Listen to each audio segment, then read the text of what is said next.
Hi all, good morning. ఎలా ఉన్నారు? ఈరోజు మనం జిలేబీలు తయారీకి చెప్పేసుకుందామా? జిలేబీలు ఎలా తయారు చేసుకోవాలో మనం కొనుక్కునే దానికన్నా మనం శుచిగా శుభ్రంగా ఇంట్లో చేసుకుంటాం కదా. బయట ఎలా చేస్తారో అలాగే చేయొచ్చు. మరి అవి ఎలా తయారు చేయాలి, ఏమేం కావాలని చెప్పుకుందాం. చూసే ముందు మరి నా వీడియోని చివరిదాకా చూస్తూ ఉండండి. మరి నచ్చుతుందని అనుకుంటున్నాను. మంచి కంటెంట్తో మంచి విషయం వివరంగా చెప్తూ ఉంటా కదా.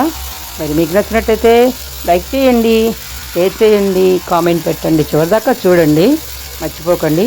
మరి ఫ్రెండ్స్కి షేర్ చేస్తారు కదా, మరి ఎలా ఉందో కామెంట్ పెట్టండి. మీరు కూడా చేసుకుని తర్వాత మీకు ఎలా వచ్చినాయో కూడా కామెంట్ రూపంలో తెలియజేస్తే నేను సంతోషిస్తాను. సరేనా? మరి చూస్తూనే ఉండండి అమ్మ వీడియోస్. కుసుమ కుమారి జే కుసుమ 997. ఇక వెళ్ళిపోదాం వీడియోలోకి. వచ్చేయండి.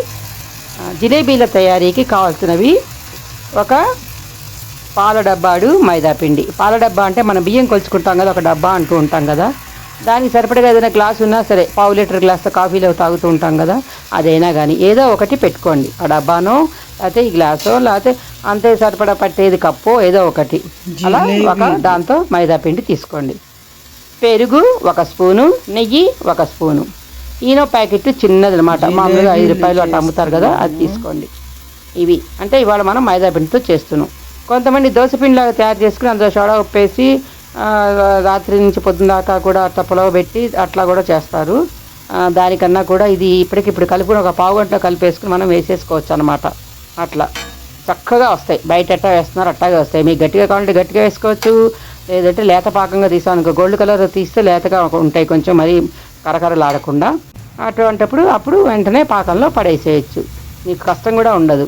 అయితే దీన్ని చుట్టుకోవటానికి మన థ్రెడ్మిల్ ఆయిల్ కానీ ముగ్గులు కానీ వేసుకోవడానికి ప్లాస్టిక్ క్యాన్లు ఉంటాయి కదా, చిన్న చిన్నవి, మరీ బుల్లివి కాకుండా ఒక మాదిరివి. అవి వీటి కోసమే మనం కొనంగానే వాటి కోసం పెట్టుకుంటే దాన్ని ఇట్లా జిలేబీలు తయారు చేసుకోవడానికి దానికి వాడుకుంటూ ఉండొచ్చు.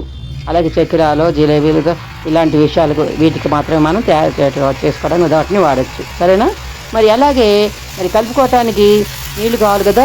మనం ఏ కప్పో లేకపోతే ఏ డబ్బాతో మనం పిండి తీసుకున్నామో అదే కొలతతో నీటిని తీసుకోవాలన్నమాట. 1 గ్లాస్ వేసామనుకోండి మైదా పిండి, అంతే గ్లాసుడు నీళ్లు. ఓకే, అదే కప్ అయితే అంత కప్పుడే, అట్లా ఆ రకంగా. ఓకే, తర్వాత పాకానికి కావాల్సింది పాకం ఏంటి? 2 మనం పాల డబ్బాడు మనం మైదాపిండి వేసుకుంటే 2 పాల డబ్బాడు పంచదార, లేదా పంచదార 1 బెల్లం 1 అలా వేసుకోవచ్చు అన్నమాట. ఓకే, దాన్ని గులాబ్ జామున్ పాకంలాగా మరిగించేసేసుకొని పక్కన పెట్టుకోవాలి. చల్లారనివ్వకూడదు.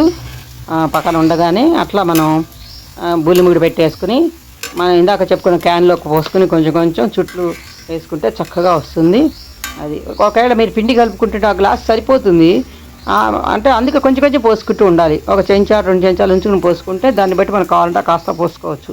ఒకవేళ పొరపాటున మీకు గ్లాసులోంచి నీళ్ళు ఎక్కువ పడిపోయి ఇదేందనుకోండి, ఏముంది, ఇంకొక రవ్వ మైదా పిండి వేసుకుని మళ్ళీ కలుపుకోవటమే. ఈనో వేస్తారు కనుక చక్కగా బాగానే ఉంటుంది. మొత్తం అట్లా రెడీ పెట్టుకుని అట్లా జిలేబీ చుట్టలు వేసుకుని వేయించుకుని గోల్డ్ కలర్లో వేగంగానే అంటే కొంచెం మెత్తగదనంగా ఉండగానే తీసేసి పక్కనే ఉన్న పాకంలో వేయాలి. చెప్పాను కదా, పాకం వేడిగానే ఉండాలి. చల్లారినాకైతే దీనికి మంచిగా పట్టదనమాట. ఓకేనా? అది అంతే. చక్కగా కరెక్ట్గా షేపులు బాగా వస్తాయి.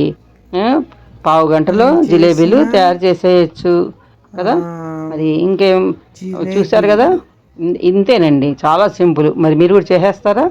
మరి తప్పకుండా షేర్ చేయండి. ఎలా ఉంది వీడియో అనేది కామెంట్ రూపంలో పెట్టండి. మళ్ళీ షేపులు మనం ఏ షేప్లో కావాలంటే ఆ షేప్లో వేసుకోవచ్చు. దిల్ షేపు లేదా బ్యాంగిల్ షేపు, ఇట్లా జిలేబీ అంటే చక్రంలాగా వేసుకుంటాము. లేదంటే చైన్ షేప్ అంటే ఏంటి, ఒక 4-5 జిలేబీలు కలిపితే అట్టా వస్తుంది, అతుకుంటే అట్టా కూడా వేసుకోవచ్చు. అంటే 4 తినే కన్నా ఒకటిగా పొడుగ్గా తింటే షేపులు ఆనందిస్తుంటారు కదా పిల్లలు, అట్లా అనమాట. మనకి ఎట్లా కావాలంటే అట్టా వేసుకోవచ్చు. మెయిన్ అయితే మామూలు బయట అమ్మేటట్టుగా కూడా వేసుకుని మనం స్టోర్ చేసుకోవచ్చు. మరి మిఠాయి కలర్ వేసుకుంటే వేసుకోవచ్చు. ఓకే, ఎవరన్నా మేము వేసుకుంటామంటే వేసుకోవచ్చు. ఎల్లోది ఉంటుంది, రెడ్ది ఉంటుంది కదా, ఏ కలర్ కావాలంటే ఆ కలర్ మనం వేసుకోవచ్చు. అంటే ఫుడ్ కలర్ అనమాట. ఓకేనా? మరి బాగుందా? జిలేబీల పైన బాదం పిస్తాలతో కూడా డెకరేషన్ చేసుకోవచ్చు. చూడండి ఎంత బాగున్నాయో కదా. మరి మీరు కూడా చేసేస్తారా? చేసేయండి, ఇంకెందుకు ఆలస్యం. మళ్ళీ ఇంకో వీడియోతో కలుద్దాం, మరి ఉందామా? బాయ్.